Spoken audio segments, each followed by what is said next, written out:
Hey everyone, this is Jeevakan. In today's video, we'll look at why Indian market has always been a buying market in the last 20 or 25 years. And we look at certain factors to conclude that. Along with that, we look at the current situation of the markets as well. So let's get right into the video.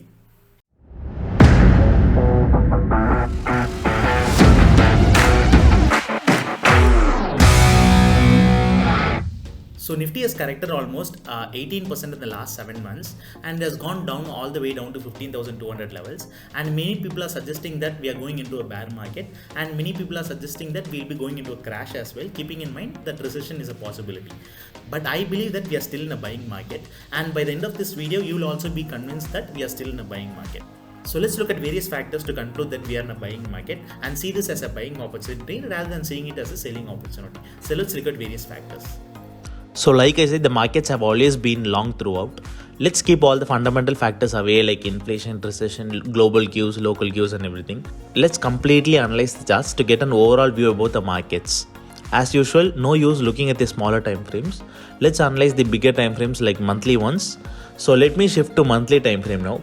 So what I'm seeing here is an upside trending channel for the last 20 years. You might not be able to find this in the lower time frames. Clearly, bigger time frames tells you the actual story of the markets. So now moving on to the important topic, which is why Indian markets have always been bullish.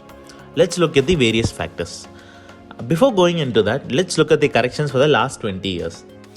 So in total, we had like 5 to 6 healthy corrections and 2 crashes along the way. So let's mark that using the date and price range tool. So let me mark that.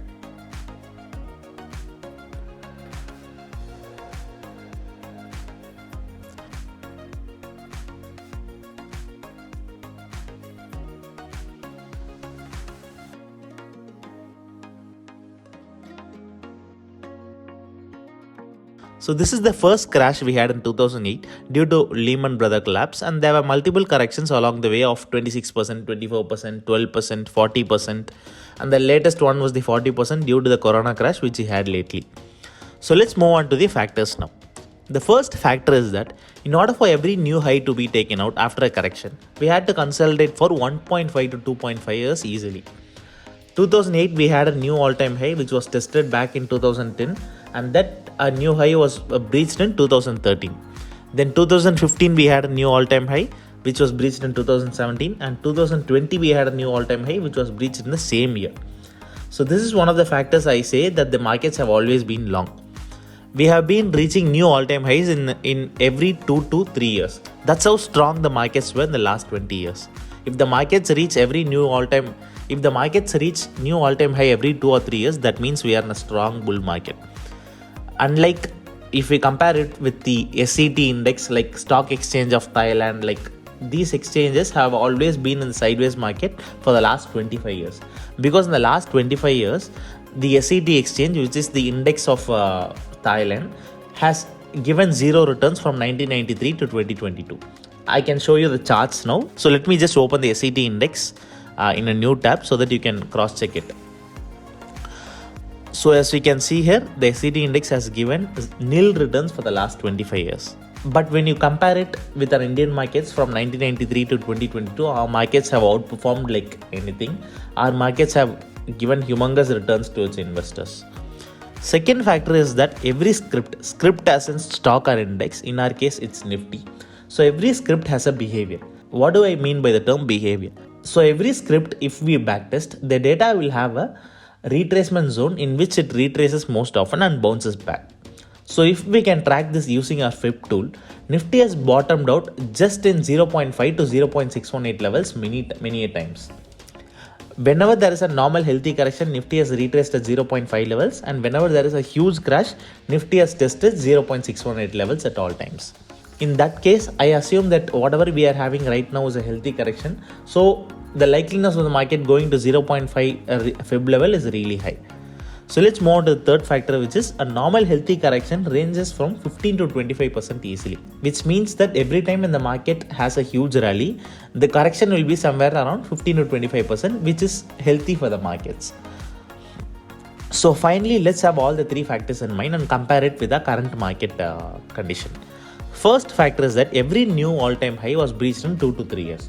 From this point, the takeaway is that consolidation phase may take up to 1 to 2 years max, and the current data suggests that we have been in consolidation mode for 273 days, which is nearly 9 months.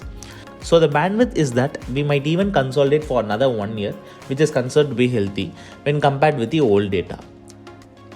Second point is the scary point, which is Nifty, when you cross check with the fib levels, have not even tested the 0.682 levels from the recent low which we had in Corona. So it has not even tested the 0.382 levels, and 0.5 level stands at 13,500.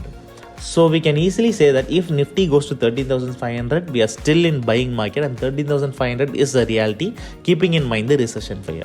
In my recent videos, I have suggested that 15,000 is a possibility. 15,000 we've already reached, but we are now peaking out the fear of recession. But we are in the exact peak of recession fear, so we might even test 13,500 in the upcoming days, and that might be the exact low. Third factor is the correction range. If you compare the correction range, we already had a healthy correction of 18%, and that falls under the healthy correction range of 15 to 20%. The key point is that 25% is also a possibility, which might lead to 13,500. So from analyzing these data, I'm not seeing a bear market yet. Still, the market is healthy, and longer the correction, the next leg of the rally will be huge. In my perspective, it's a good opportunity to accumulate stocks at these levels. Lastly, let's look at the daily chart to analyze the short-term view of the markets. In my previous video, I've said that the gap of 16,200 might get filled and the market might fall, which is what that exactly happened. Now, it seems like Nifty might cross or open above 16,200 this Monday due to the huge gap up showing in SGX Nifty. So if 16,200 is breached on the upside, we might go to 16,400, and I'll be only taking long positions if 16,400 is breached, and if the daily candle is closed beyond that level. Beyond 16,400, we might go to 16,800 and 17,300 to 17,600 if things go well. As I said earlier, I'll be selling some of my stocks at 17,000 to 17,600 in order to play safe, and will be re-entering if this huge trend line on the upside is broken after 17,500 to 600. By looking at these data, you might be convinced that the market has not gone haywire yet. The strategy which I use in these type of markets is that I'll only be buying stocks when Nifty corrects 15%, and I'll start averaging when Nifty goes to 20 or 25% down. But I'll stop averaging when Nifty goes below 25%, because there is a possibility of a crash like what we witnessed in Corona crash as well as in Lehman Brothers collapse. So I'll only be averaging when Nifty corrects 25%, not more than that. This buying strategy will always be profitable in the long term, because we are seeing new all-time high every 2 or 3 years. By this strategy, if you start averaging now, in the next 10 or 15 years, you will be sitting with decent returns or more than decent returns. So that's it. Thank you so much for watching the video. Hope you'll find it useful. Signing off until next time. Cheers.